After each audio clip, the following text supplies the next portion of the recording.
Dugukɔnɔna sigida dɔ la bɛɛ b'i ci la nka baara o baara kɔfɛ laɲini dɔ bɛ yen laɲini min bɛ kɔlɔsili walima bololabila ko fɔ Fatu filɛ nin ye a bɛ baara kɛ BTP de la a ye baara kura dɔ boloda k'a sɔrɔ a ma ko fɔ EDM mɔgɔw ye o nana ni mun ye kuranfili dɔ tigɛra sigida kelen bɛɛ bilala dibi la Fatu ta ye bololatigɛ dan ye wa a damaja mɔgɔ si la nin ye Mamadu ye taxi bolila don k'a to mobili bolila a ye kuran poto dɔ gosi k'a kari a ma boli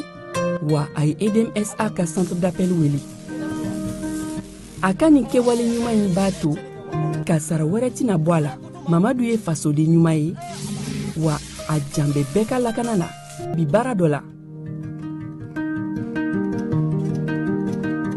k'a sɔrɔ a bɛ ka kofere électrique fil de bɔ ka t'u feere kuranko la fɛn bɛ jate kan ka minɛ an kana kɛ Fatu ni Isa ɲɔgɔn ye an ka kɛ i komi Mamadu n'aw bɛ fɛ ka dingɛsen baaraw kɛ aw bɛ EDMSA ka servisiw wele walasa aw kana tiɲɛni don dugu jukɔrɔ filiw la fasodenw aw kana ɲina ka dantɛmɛ walew ko fɔ kuranko ta fan na aw bɛ weleli kɛ 36077 la walima agence EDMSA mun ka surun aw la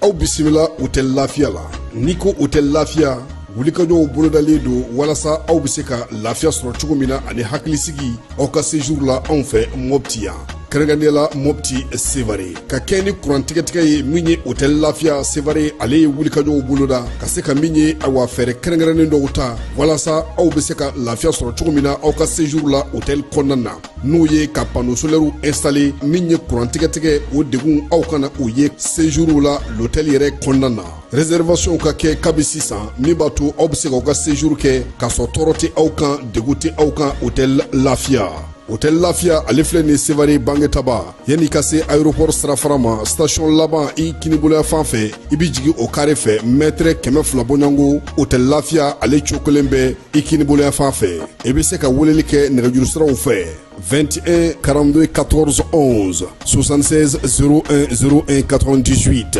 66 78 72 04 hôtel Lafiya référence do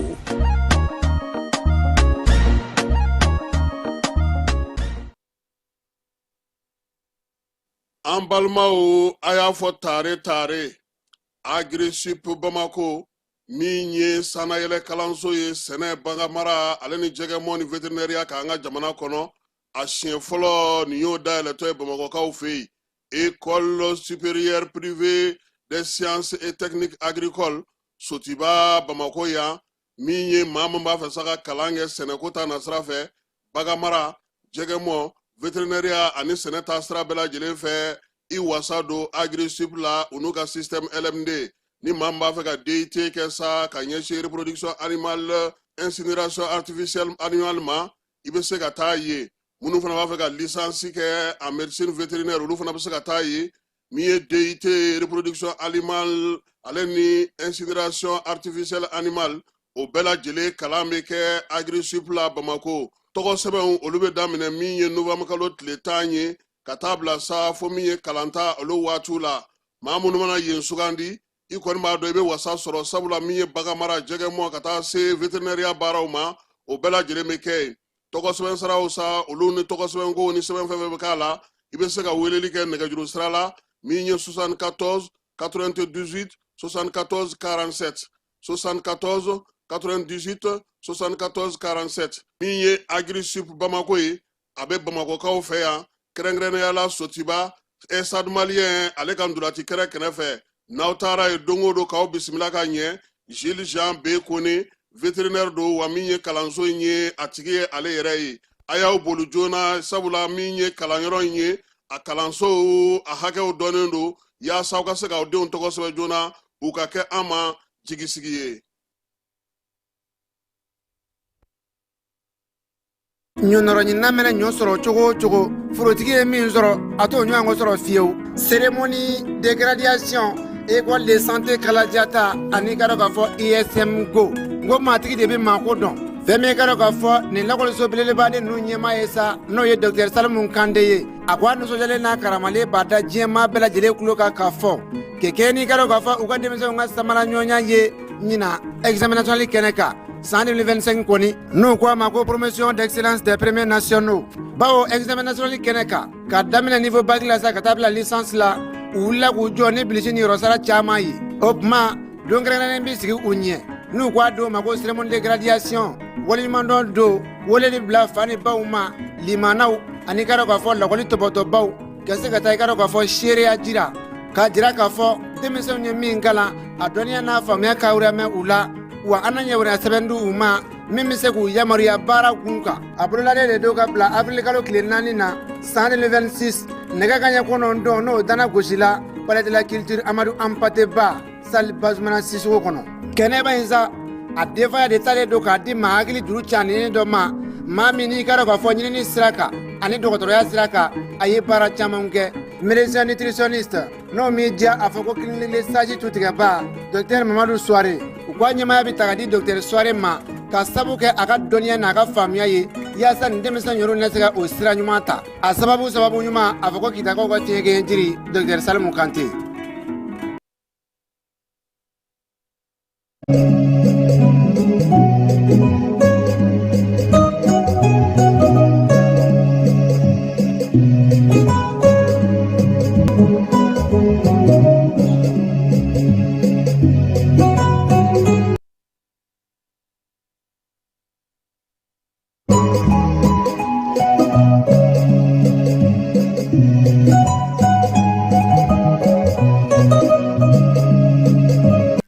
San 2026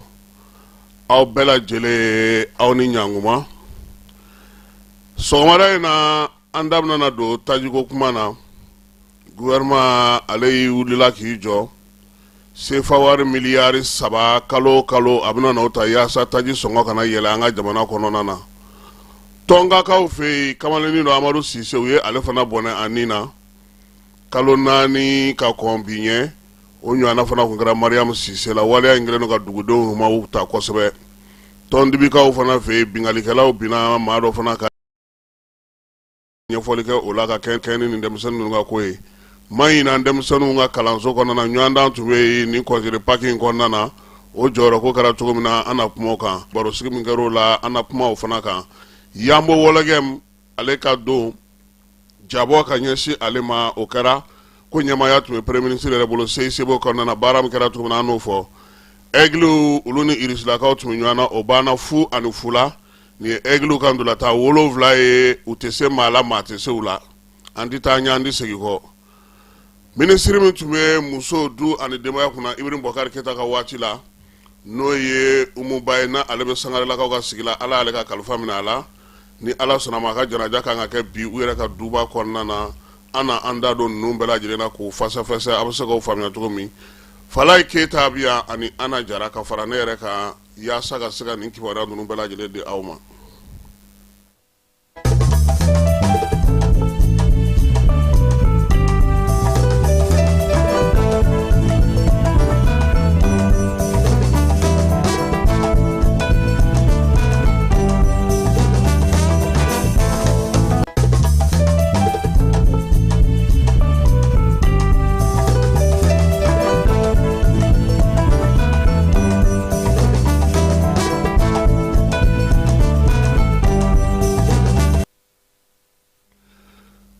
Tajiko an bɛ ale baabu ka bi sɔgɔmada in na kunu na sini kunungo u kun ye Kayikaw giri ko tajiko dɛsɛ bɛ Kayi a nana ye k'a fɔ nkalon don ka ikaw kon hagli sigira kunungo sabula wira ka ko mamun ya kuma fo ate sababala bi amna na kuma ka nyefoli ke fere munun sigire no senga gouvernement ba fa ka wuli ka job munun ke ani munun kera fe ka se ka nyefoli ke ola ni wati na bela jilen ba don ga fo mi me gien kono bi oye nga falai est-ce que malien re ma be se ka fe fo malien senga ngola tukuni ah au au ngoni anye senga suku be anye na koyi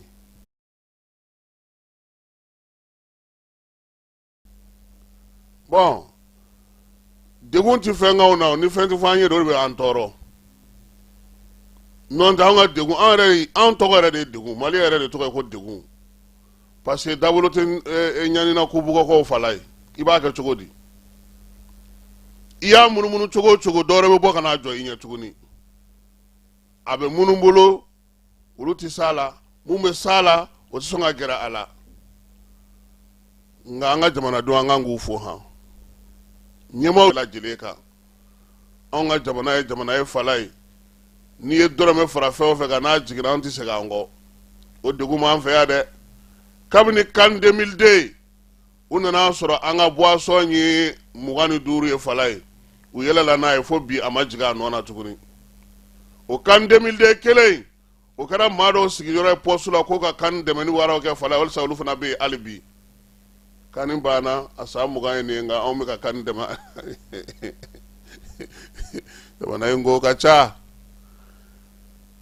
taji ko kala nye fantan nani we fe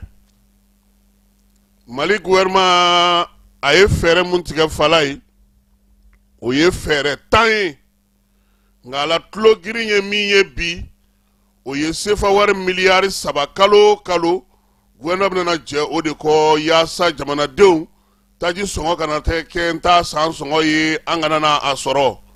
ola ni yanda mini jamana ola jabi falai jamana mi ngali tibe